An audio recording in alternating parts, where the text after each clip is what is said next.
நம்ம செய்கிற தவறான காரியங்கள் ஜெர்மினேட் ஆகி வளர்ந்து அது மரமாகி அநேக கனிகள் வரும். என்ன கனிகள்? கெட்டது செய்தால் கெட்ட கனி வரும். இதுவே நற்கிரியைகள் நம்மக்கிட்ட காணப்படுமையானால் நமக்கு நல்ல கனிகள் வரும். இவருடைய வாழ்க்கையில் செய்த காரியம் ஏமாத்தினார், திருடினார்.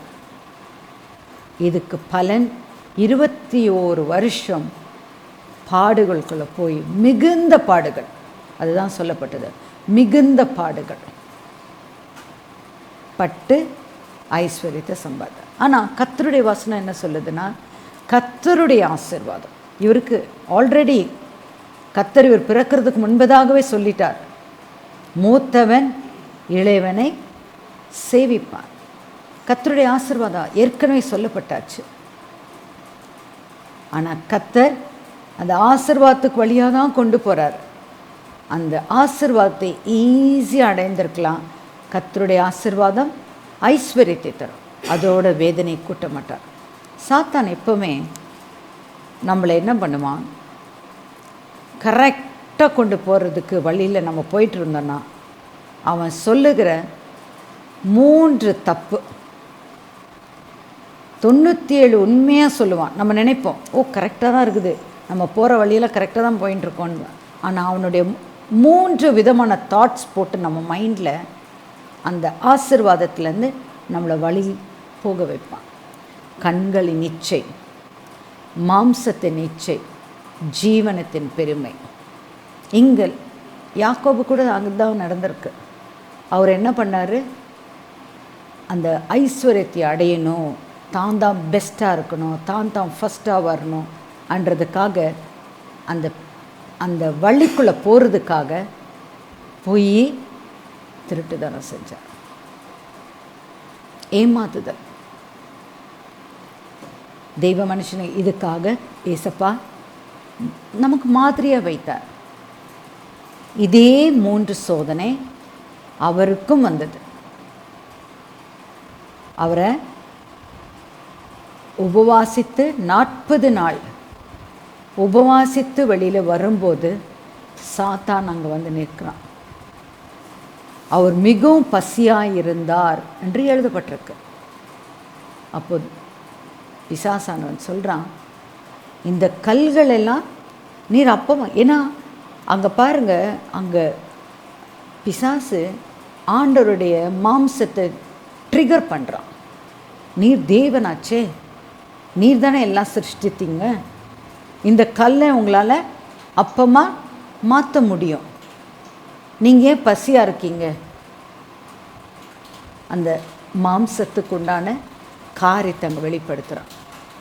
ஏசப்பா சொல்கிறார், மனுஷன் அப்பத்தினால் மாத்திரம் அல்ல, தேவனுடைய வாயிலிருந்து புறப்படுகிற ஒவ்வொரு வார்த்தையிலும் பிழைப்பான் என்று எழுதியிருக்கிறதே. இது எங்கே இருக்குதுன்னா, உபாகமம் எடுக்கலாம்.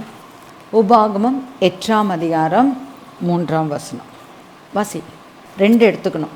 உபாகமம் 8:3, அடுத்தது மத்தேயு 4:4. அவர் உன்னை சிறுமைப்படுத்தி உன்னை பசியினால் வருத்தி, மனுஷன் அப்பத்தினால் மாத்திரமல்ல கர்த்தருடைய வாயிலிருந்து புறப்படுகிற ஒவ்வொரு வார்த்தையினாலும் பிழைப்பான் என்பதை உனக்கு உணர்த்தும்படிக்கு நீயும் உன் பிதாக்களும் அறியாதிருந்த மன்னாவினால் உன்னை போஷித்தார். அவ்வளோதான். இதை ஏசப்பா எப்படி சொல்கிறாருன்னாக்கா, மத்தேயு 4ஆம் அதிகாரம் 4ஆம் வசனம். அவர் பிரதியுத்தரமாக, மனுஷன் அப்பத்தினாலே மாத்திரமல்ல தேவனுடைய வாயிலிருந்து புறப்படுகிற ஒவ்வொரு வார்த்தையினாலும் பிழைப்பான் என்று எழுதியிருக்கிறதே என்றார்.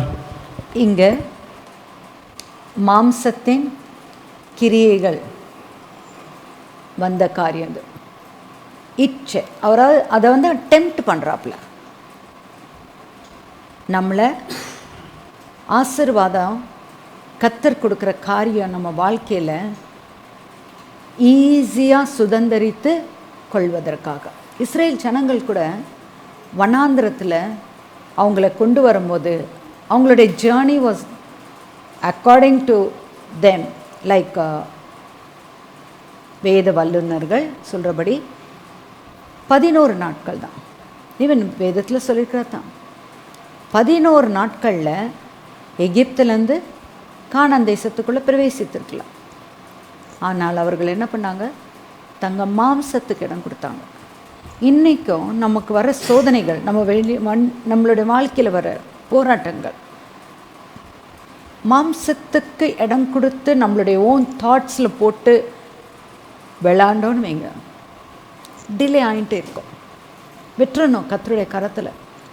கர்த்தாவே நீங்கள் பார்த்துக்கணும், அனந்த ஞானம் உடையவர் நீர் ஐயா, நீர் செய்யுங்க. இதுதான் கர்த்தர் மோசே இடத்துல சொல்கிறார். வனாந்தரத்துக்கு போகிறதுக்கு முன்பதாக இஸ்ரேல் ஜனங்க எகிப்தை விட்டு வெளியில் வராங்க. அவங்கள பின்தொடர்ந்து வருகிறார் பார்வோனும் அவன் சேனையும். இந்த பக்கம் மலை, இந்த பக்கம் மலை, எதிர்க்க இருக்கிறது சிவந்த சமுத்திரம். எல்லா பக்கத்துலையும் கார்னர் ஆயிட்டாங்க. கர்த்தர் சொல்கிறார், உன் கையில் என்ன இருக்குது மோசே? உன் கையில் என்ன இருக்குது? ஒரு குச்சி, ஒரு கோல், அதை நீட்டு. இன்னைக்கு தேவ வசனமாகிய கோல் நம்ம கையில் கொடுக்கப்பட்டிருக்கு. நம்ம வாழ்க்கை பிரச்சனையை சால்வ் பண்ணுறதுக்கு கர்த்தர் கொடுத்துருக்கிற கோல் என்ன? தேவ வசனம். இந்த கோலை நம்ம எடுத்து உபயோகப்படுத்தும் போது நமக்கு வெற்றி. மோசே செய்தார், தேவனுக்கு கீழ்ப்படைந்தார், கோலை நீட்டினார். அந்த சிவந்த சமுத்திரம் 2ஆக பிளந்தது. அநேகர் இது நடக்குமா நடக்காது இன்றைக்கு சொல்கிறாங்க சயின்டிஸ்ட், ஆர்கியலாஜிக்கல் பீப்புள், இது உண்மை, நடந்தது உண்மைன்றது நிரூபிக்கிறார்கள். ஒரு ஆர்கியலாஜிக்கல் சர்வேயில் பார்க்குறாங்க, ரதங்களுடைய ரிமைன்ஸ் அப்படியே உள்ள கேவினாக இருக்கிறத எடுக்கிறாங்க. கர்த்தர் அடித்து அடியாகப்பட்டது. பார்வோனும் அவனுடைய சேனையும் சிவந்த சமுத்திரத்தில் கவிழ்த்து போட்டார். இதை தான் 136ஆம் சங்கீதத்தில் வாசிக்கிறோம். பார்வோனையும் அவன் சேனையும் சிவந்த சமுத்திரம் கவிழ்த்து போட்டவரை துதியுங்கள், அவர் கிருபை என்றும் உள்ளது. இன்றைக்கு நமக்கு விரோதமாக நிற்கிற எல்லா விதமான சேனைகளையும் கர்த்தர் முறியடிக்க அவர் ஒருவரே வல்லமை உள்ளவர். அடுத்த டெம்டேஷன் பாருங்கள். இதை முடித்து நம்ம மறுபடியும் யாக்கோபிடத்தில் போகலாம். அடுத்த டெம்டேஷன் 5ஆம் வசனம், மத்தேயு 4:5. அப்பொழுது பிசாசு அவரை பரிசுத்த நகரத்திற்கு கொண்டு போய் தேவாலயத்து உப்பரிக்கையின் மேல் அவரை நிறுத்தி, நீர் தேவனுடைய குமாரனே ஆனால் தாள குதியும், ஏனெனில் தம்முடைய தூதர்களுக்கு உம்மை குறித்து கட்டளையிடுவார், உமது பாதம் கல்லில் இடராதபடிக்கு அவர்கள் உம்மை கைகளில் ஏந்தி கொண்டு போவார்கள் என்பதாய் எழுதியிருக்கிறது என்று சொன்னான். கண்களின் இச்சை, மாம்சத்தின் இச்சை, ஜீவனத்தின் பெருமை. இப்போ அவர் என்ன செய்யணும்னு பார்க்குறாப்புல? சூசைட். இன்னைக்கு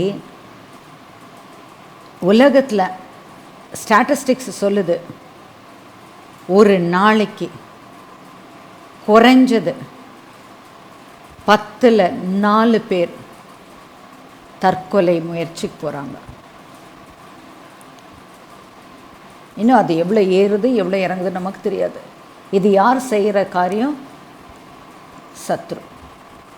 ஏனென்றால் தேவன் நம் ஒவ்வொருத்தரையும் இந்த பூமியிலே படைத்து நம்மளை அனுப்பி அவருடைய மிஷன் அக்காம்ப்ளிஷ் பண்ணுறதுக்காக கர்த்தர் நம்மளை இந்த பூமிக்கு கொண்டு வந்திருக்கிறார்.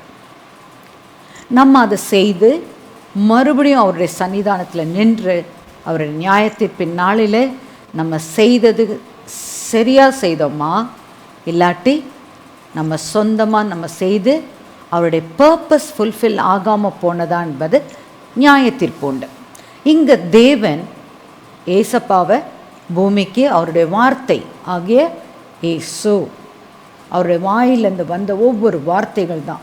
ஸோ யோவான் 1ஆம் அதிகாரம் 1ஆம் வசனம் படித்தா இயேசுவானவர் எப்படி இந்த பூமிக்கு வந்தார்ன்றது பார்க்கலாம்.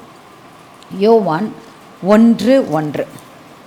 ஆதியிலே வார்த்தை இருந்தது, அந்த வார்த்தை தேவனிடத்தில் இருந்தது, அந்த வார்த்தை தேவனாயிருந்தது. ஸோ அந்த வார்த்தை தான் வெளிப்பட்டு இயேசு கிறிஸ்துவானார். இந்த பூமிக்கு இயேசு கிறிஸ்து வந்தது எதுக்காக? உலகத்தின் மக்களை அத்தனை பேரையும் ரட்சித்து மறுபடியும் பிதாவோடு ஒப்புரவாகணும் என்பது தான் அவருடைய பர்பஸ். இதை வந்து கெடுக்கணும்னு சொல்லி சாத்தான் என்ன பண்ணுறாப்புல, இவரை தேவாலயத்தின் உப்புரையிலேருந்து கீழே விழ செய்யணும். இன்றைக்கி எத்தனை பேர் சூசைட் அட்டெம்ப்ட்ஸ் பண்ணுறாங்க? தற்கொலை முயற்சி ஒரு பக்கம், தற்கொலைக்குள்ளே போகிறவங்க எத்தனை பேர்? தேவன் நமக்குள்ளே சுவாசத்தை ஊதியிருக்கிறார். இந்த ஜீவன் நமக்குள்ளே இருக்கிறது தேவன் கொடுத்த ஜீவன். சிலர் சொல்லுவாங்க இல்லை அதுன்றது. அவர் நாசியில் சுவாசத்தை ஊதி ஜீவாத்மானான். இன்றைக்கி நமக்குள்ளே இருக்கிறது கர்த்தராகிய தேவனுடைய பிதாவாகிய தேவனுடைய ஆவி. அந்த ஆவி நமக்குள்ளே இருக்கும்போது, அந்த ஆவியை மாய்க்கும் போது என்ன நடக்கும்னா, அவரை உடைய பர்பஸ் நம்ம வாழ்க்கையில் நடக்காதபடிக்கு சத்ரு கட் ஆஃப் பண்ணுறாப்புல. அதுதான் இங்கே நடக்க பார்த்தது. ஏசப்பாவுடைய வாழ்க்கையில் அவன் டெம்ப்ட் பண்ணுறான்.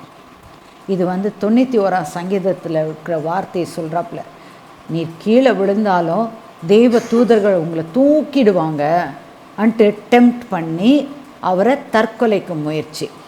உபாகமம் 6ஆம் அதிகாரம் 16ஆம் வசனத்தில் எழுதப்பட்டிருக்கு பாருங்கள். இதுக்குண்டான ஒப்பனையான வார்த்தை டெம்ப்டேஷன், எப்படி இதை ஓவர் கம் பண்ணுவதுன்னு சொல்லி கர்த்தர் என்ன சொல்கிறார். அநேக டெம்ப்டேஷன் பண்ணுறாங்க இல்லையா, கர்த்தரை சோதித்து பார்க்கணுன்ட்டு கர்த்தர் என்ன சொல்கிறாருன்னு பாருங்கள். உபாகமம் 6ஆம் அதிகாரம் 15-16 வாசிங்கம்மா. உன் நடுவில் இருக்கிற உன் தேவனாகிய கர்த்தர் எரிச்சலுள்ள தேவனாய் இருக்கிறாரே. நீங்கள் மாசாவிலே செய்தது போல உங்கள் தேவனாகிய கர்த்தரை பரீட்சை பாராதிருப்பீர்களாக. அதாவது don't tempt God, don't test God. இதுதான் இங்கே சாத்தான் பண்ணணும்னு பார்த்தா. எங்கள் கர்த்தர் என்ன சொல்கிறாரு, உன் தேவனாகிய கர்த்தரை சோதிக்க கூடாதுன்ற வார்த்தை பாருங்கள், அது கிளியராக சொல்லப்பட்டிருக்கு. பரீட்சை பாராதிருப்பாயாக என்று எழுதியிருக்கிறதேன்னு சொல்கிறார்.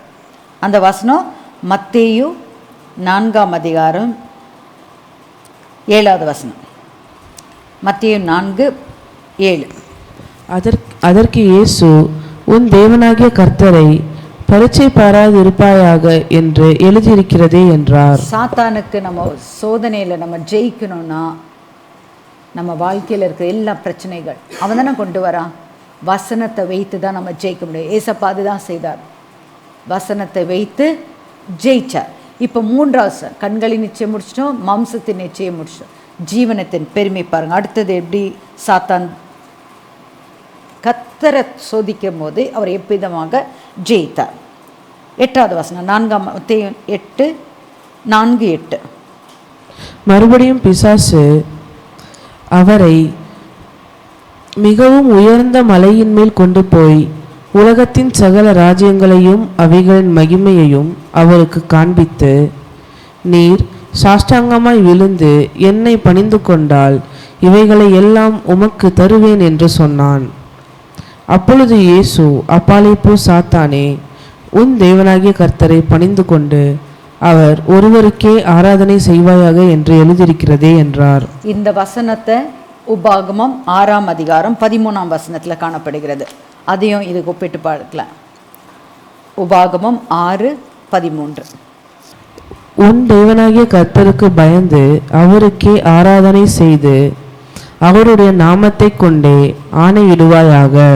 பாருங்க, அவருக்கு ஒருவருக்கே நாம் ஆராதனை செய்யணும். 3 விதமான டெம்டேஷன் வந்ததா? ஏசப்பா எப்படி இருந்தாரோ அதே போல் நாம் இருக்கணும். நம்ம வாழ்க்கையிலையும் வருகிற எல்லா சோதனையிலையும் ஜெயிக்கிறதுக்கு கர்த்தருடைய வசனம், இந்த கோல் நமக்கு பதில் தருகிறது.